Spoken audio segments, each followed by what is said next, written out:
Motijheel news update. পবিত্র মাহে রমজান উপলক্ষে ৩৯ নং ওয়ার্ডের জনতার কাউন্সিলর এমদাদ পাটোয়ারির পক্ষ থেকে এক ইফতার মাহফিলের আয়োজন করা হয়।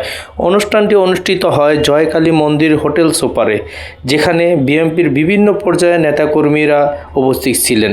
ইফতারের আগে সংক্ষিপ্ত বক্তব্যে এমদাদ পাটোয়ারি বলেন, আমি চাই সবসময় ৩৯ নং ওয়ার্ডের মানুষের পাশে থাকতে এবং এলাকার উন্নয়নের কাজ করতে। জনগণের সেবা করাই আমার প্রধান লক্ষ্য। আপনারা সবাই আমার জন্য দোয়া করবেন, যেন আমি সততা ও নিষ্ঠার সাথে মানুষের খেদমত করে যেতে পারি।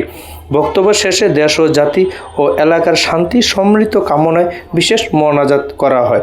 দেখুন বিস্তারিত মতিঝিল নিউজ 24-এর সঙ্গে থাকুন। মতিঝিল নিউজ 24-এর লাইক, শেয়ার, ফলো করে পাশে থাকবেন। সরাসরি আপনাদেরকে দেখানোর চেষ্টা করি।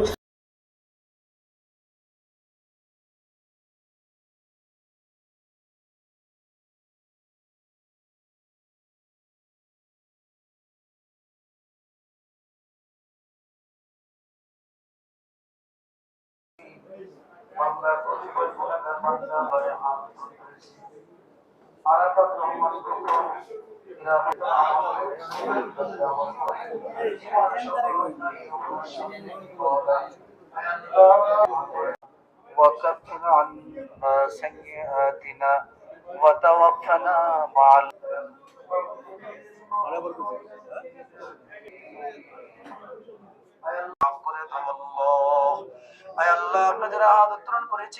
অনেকে এমন আছি নিজের হাতে নিজের মাকে দাফন করেছি, নিজের হাতে নিজের বাবাকে দাফন করেছি, দেখেছি। আর শেষবারের মতো চিৎকার করে মা মা বলে, বাবা বাবা বলে ডেকেছিলাম। পাশান পাশানি চলে গেছেন মাওলা। আমাদের যাদের বাবা মা দুনিয়া বেঁচে নাই, আল্লাহ তুমি মেহেরবানি করে